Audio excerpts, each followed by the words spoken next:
Hello, lovely people. Today, I just want to quickly whiz through the books that I am planning to read in July. Doobie doobie doobie doobie doobie doobie doobie doobie doobie doobie doobie doobie doobie doobie doobie doobie doobie Sophie vlogs. So, July is my birthday month. I am turning 30. I'm entering a new decade. I'm very excited for it, actually. I don't believe in astrology super hard, but I am a complete Leo about my birthday, and I get very excited and I like to just take the whole month. And one way that that manifests itself is that I like to save books throughout the year for July because I try and give myself like a month of really good reading. I also simultaneously read less because I'm busy doing birthday things. But this is it's just, I've been saving books all year, is what I'm saying.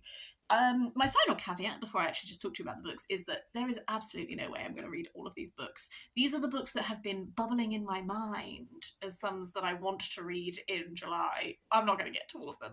That would be impossible. I've planned too many. Um, I'm just going to dive into it. So the first book is Malibu Rising by Taylor Jenkins Reid. I forgot to include this in my latest haul because I had actually lent it out to someone I work with, but my work did like a blind date with a book on Valentine's Day, and so they were all like wrapped with little descriptions, and I read the description and I knew that this book was Malibu Rising because I was like, I know that book. I guessed about four of the books actually. I was really proud of myself, and also my colleague did a great job writing the descriptions. And I like Taylor Jenkins Reid, so I thought I'd give it a go. And then conversely, it's actually been picked as our book club book for July, so that works out perfectly. I know that this is all set in like a day, set in 1983, and it's the annual end of summer party. It's like everyone who's anyone is there, and then by morning the mansion will have gone up in flames and secrets will have bubbled to the surface. I know that there's some like character tie-ins, I think with Evelyn Hugo, but also maybe Daisy Jones. Um, Regardless, those are the only other two Taylor Jenkins reads that I've read, so that works out very well for me. But yeah, I'm going to give it a go. I'm going to see what I think, and I'm going to talk about it at book club.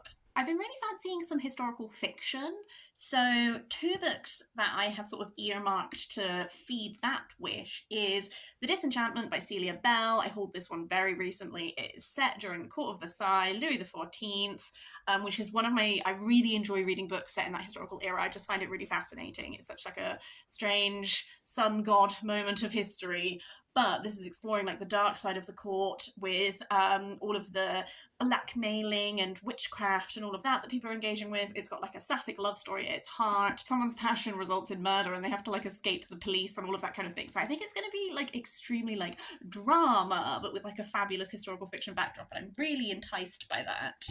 I also have The Language of Food by Annabel Abbs. This is exploring Eliza Acton, that's your name. It's set in 1835. I'm familiar with Eliza Acton because Scoff by Penn Vogler, which is up there somewhere in my food writing section, quite heavily talked about her as like one of the really like first examples of like a cookbook that we have, and like she's told by her publisher to write a cookery book, but in this it's that she actually wants to write poetry, which is what she loves, but she needs to earn a living, and so despite never having cooked, she goes for it and she does it. So she hires someone to help her, and they form a really strong friendship, but then that friendship starts to like fray. I'm super intrigued. As soon as I read that this was about Eliza Acton, I was like, that's a figure that I'm really interested in knowing more about. So those are like some historical fictions that are on my radar. I have a real craving for doing something classical, like an old classic is what I'm thinking. And I have three books that I'm thinking about. I'm probably only going to do one, but I haven't decided which one yet. So the first of those is The Heroides by Ovid. This version is translated by Harold Isbell. I've read some of the Heroides before because when I was at university I did classical studies in English, and I did a module that was on Helen, and there's some Heroides. So the Heroides essentially are like Ovid imagining figures from classical mythology writing like letters to each other. And the ones that I have read is like Paris to Helen, Helen to Paris, because they're a really interesting look at like an idea of what the Roman world had of Paris and Helen. But there's loads of really interesting people on this. So like Dido writing one to Aeneas, like reproaching him for abandoning her.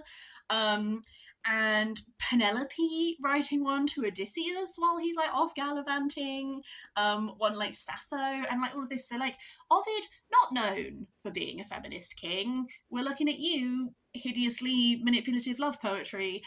But I think that this is a really interesting concept, and to like it's like there's an element here that is like giving voice to women that I find really interesting. So I'm really interested to read all of them and sort of see how I feel about that. See how, not just like what is Ovid's idea of these people? Like, what is this Roman idea of these classical figures, a lot of whom are from like Greek myth and that kind of thing? I don't know. I think it's going to be really interesting. I've never read it as like a whole. I also have The Story of the Stone, Volume 1. This is translated by David Hawkes. It is also known as The Dream of the Red Chamber. I don't know the hugest amount about this other than it's like hugely influential and very, very famous. It begins the tale of Bao Yu, a gentle young boy who prefers girls to Confucian studies, and his two cousins, Bao Chai, his parents' choice of wife for him, and the ethereal beauty Dai Yu. And so it's put within the context of the Buddhist understanding that earthly existence is an illusion and karma determines the shape of our lives. I have been really wanting to read more like classic texts from cultures that I haven't read it like their classic texts from before. And so this is one that I got for that, as is this one, which is the Song of Roland, which is translated by Glyn Burgess, which is based on the massacre in 778 of Charlemagne's rearguard in northern Spain. The Song of Roland is about like this epic clash and this battle and all this thing. So, but it's the oldest extant epic poem in French. So this is like a French classic. This is a Chinese classic. I've got a bunch of like classics that I bought for this reason, and I'm like, gotta read them. Gotta do that bit. So probably only gonna pick one. Don't know which one I'm gonna pick yet. I'm gonna see where the mood takes me. If you've read any of them and want to make a case for them, please do feel free. Somewhat hopping off of that, I also had a craving for something that is like kind of tying into myth, but very much not like a Greek myth retelling. I've got a bunch of Greek myth retelling books on my... I'm pointing over there because that's where the TBR trolley lives. I got a bunch. And it's a genre that I find very interesting. It's also a genre that I find myself like frequently dissatisfied by. I'm fussy. I want to read something that's like drawing on mythic origins, but not like a YA retelling is I think where I'm feeling. And so I have two. One of them is actually still drawing on Greek myth. This is Omeros by Derek Walcott. I talked about this one very recently because I hauled it very recently. I read this again while I was at uni and I loved it. So this would be a reread. This is like an epic poem that is drawing on Homer, Omeros, and the Iliad and the Odyssey, and we have, but posited in the Caribbean, we have Achille and Philoctete, who are two fishermen. Helen is a figure in this, and I read it for my Helen module, so like that's the lens through which I was like primarily like reading it, whereas this time I'm just going to read it. I don't remember it very well, but I remember loving it. I read a lot of it out loud because it is poetry. And I like Derek Walcott. I have some of his other poetry on the shelves somewhere, but again, it's been a really long time since I read anything by him, and I do remember loving this, so that's a definite contender. As is The First Woman by Jennifer Nansubuga Makumbi, which is drawing on Ugandan mythology and contemporary feminism, and we are... It's an intoxicating mix of Ugandan folklore and modern feminism that will linger in the memory long after the final page. So we're following following this girl who, she's never known her mother. Her mother abandoned her when she was very, very young, and she's sort of on this journey to find her and find out why. And she like sets out, she is plunged into a very different world of magic, tradition, and the haunting legend of the first woman. And that sounds so interesting. So I might try and read both. Who knows? I'm really trying to like temper my enthusiasm with the reality of like existing and working and not having as much time to read. I also have been craving some kind of a mystery. My mum has lent me a whole series by Kim M. Watt. This is the first book in that series. It's called Baking Bad, but the actual series itself is called Beaufort Scales. It's a cozy mystery with dragons. I feel like cozy mysteries are like such a thing at the moment, and I've not really read that many. I tend to stick to like golden age of crime, like, or like I've been reading a bit of like Japanese crime recently and that kind of thing, whereas this is like a whole... I've got at least 5 books in this series I have been lent by my mum, and she's been really singing its praises. It's very much like cozy village mystery, but this society just has dragons, and I love a dragon. And so I know that this one is like a poisoned cupcake, a murdered villager. It seems like it's going to be open and shut, and yet it is not. Oh, so dragons exist, but their identity, like, is supposed to be kept secret. Either way, I don't know too much about this, but my mum has been telling me about how much she's been enjoying it. This mix of like cozy crime, fun dragons, all that kind of thing. So I definitely want to give this first one a go and see what it's like. And if I like it, I've got a good few to read. Some of them are Christmas themed as well, so that could be nice as we transition to autumn. Three more fiction books, and then I'll talk about some non-fiction. I am very interested in reading Woman Eating by Claire something. I usually write down my ebooks before I film videos because I forget people's names really easily, but I didn't do that. It is essentially about a woman who is a vampire, but she's fascinated by eating and she wants to eat. But she can't because she's a vampire, so she has to live off of blood. And it's quite short, but Jen Campbell talked about it very. She said there were some really interesting parallels with like immigrant experiences and like that kind of thing. I'm essentially just quite intrigued. I like vampire books and I like books about food, so I'm kind of hoping that'll be like a perfect marriage. My final two fiction books is The Passion According to Renee Viven by Maria-Merce Marcal, which is translated from Catalan by Kathleen McNerney and Helena Buffery. Again, I hold this one really recently. Could it be that the books I bought recently are the ones I really want to read? Haha, who'd have thought? This is Catalan literature. This is looking at the figure of the Anglo-French fin de siècle writer Renee Viven, but through the lens of a 1980s Catalan documentary filmmaker and a 1920s French archaeology scholar and museologist. And so it's a compelling reconstruction of the Belle Époque and the interwar years in Paris, alongside other key sites in the transformational literary geography that include often dazzling evocations of other cultural figures and influences of the age, from Zola to Pierre-Louis and René de Gaumont, Liane de Pougy to Mathilde de Monet and Colette, not forgetting the central figure of Natalie Clifford Barney, the Amazon. I've been reading some non-fiction to do with sort of that time, about the start of this year, about January time. I have some others to read that are non-fiction, but this one is fiction. And I think that this sort of like interweaving of different time periods and focus points, I'm hoping it's going to be very interesting. I'm reading Lote at the moment by Shola von Reinhold, and for some reason I've like associated these two books in my brain as being like explorations of moments of like art or literary history, but through a very like interesting and self-aware kind of lens. So I think it might, in my head, it makes sense for me to go from Lote into this because they're kind of like associated. Whether they'll actually be anything alike is completely probably not true. But you know, your brain is like, this feels like a nice flow. So I'm going to probably prioritize that one quite soon. And my final fiction is The Word for World is Forest by Ursula K. Le Guin. I love Ursula K. Le Guin. She's one of my favourite science fiction writers. I just think she's so interesting. This is where, focusing on when the inhabitants of a peaceful world are conquered by the bloodthirsty humans, they find themselves forced into servitude at the mercy of their brutal masters. Eventually, desperation causes them to abandon their strictures against violence and rebel against their captors, but in doing so, they have endangered the very foundations of their society. I think that it might be quite... it's very short, but I feel like it might be quite powerful because it very much is looking at this idea of violence, and when you begin violent cycles, how do they end, and perpetuating, and like how engaging with things can corrupt the nature of you. That's like the sense that I've got from it.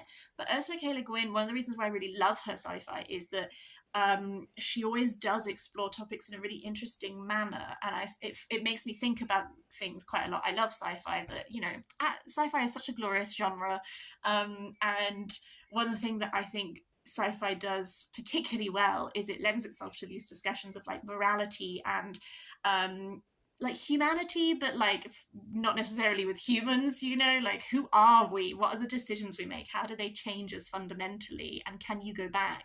And if you can't go back, what do you do? All of those delicious topics. I'm super excited. I've been reading quite a lot of non-fiction lately, and for some reason I only have 2 books in this pile, but I will definitely be picking up more than this for sure, because my non-fiction ratio has built up this year. I'm about 40% averaging every month, which I'm really happy with. So the 2 non-fiction books that I have my eye on that I've been particularly excited for are both kind of history related. I have Uproar, Satire, Scandal and Printmakers in Georgian London by Alice Loxton. It's all to do with the artists who were creating these satirical prints in Georgian London. And it's very much like looking at how this is like where sort of that satirical lampooning sort of originated, but she also kind of traces its influence down to like modern day with stuff like Private Eye and that kind of thing. I just think this is such an interesting time period. Like there was so much going on, and then this engagement with, you know, like the way the printing press opened up a world of possibilities of just getting people's opinions recorded for posterity. The fact that we have this resource that is like political satirical cartoons from the 1700s, like that's wild when you think about it, but it's so cool. It's definitely a aspect that my partner's quite knowledgeable on. We have like little Georgian satirical prints framed around the house, but I'm not super knowledgeable on it because I've never really looked at the topic before, and I think Alice Loxton is going to do a fabulous job of taking me through it. And then my final book, finally, is First Contact, The Cult of Progress by David Olusoga. I have read Black and British by David Olusoga, which is a tome, but I found it so good. It was like so well written, absolutely takes you from like Roman times to contemporary times, looking at Black British history and essentially like dismantling that idea that Black British history is like a new phenomena, and he really like takes you through in a lot of detail, but in a way that I personally found to be not like quite accessibly written, you know, like I would definitely say you would probably want to have had some experience reading history writing before you tackle an absolute beast of a book. But he does have a version that is like a condensed version that's designed for like YA readership and stuff. So if you're not a confident history reader, that's a really great place to go instead. So this is split into two portions. There's the First Contact portion and there's the Cult of Progress portion. And the First Contact portion is discovering what happened in the Great Age of Discovery when civilizations encountered each other for the first time. And then the part two is looking at how the Industrial Revolution transformed the world and how far-reaching that was, etc. So I just kind of trust David Olusoga to take me on journeys now. I like his writing style. I'm really interested to see where this will go, and I'm hoping to learn a bunch of stuff. That's everything. I'm hoping to tackle at least a chunk of this. I will absolutely do some mood reading, as is my wont. I cannot be stopped. But I do like curating precious little gems throughout the year. I like having mini projects on the go. I will be doing some reading for my reading projects that I have on the go, so I'm working my way through my intimidating books, and I'm also reading some of my friends' favourite books. And so those are projects that will also be going on in the sidelines. I just am doing those wrap-ups separately, so I'm not really talking about them in this. But yeah, I'm really excited for a month of delights. Do you save special books, special occasions? I'd love to know. Let me know. Also, if you've read any of these, would love to hear your thoughts. Anything like that, just leave a comment. I always like to hear from people. It's nice to have a chat. But yeah, I hope you have a nice day. I will post another video next week talking about something else. And in the meantime, have a good time.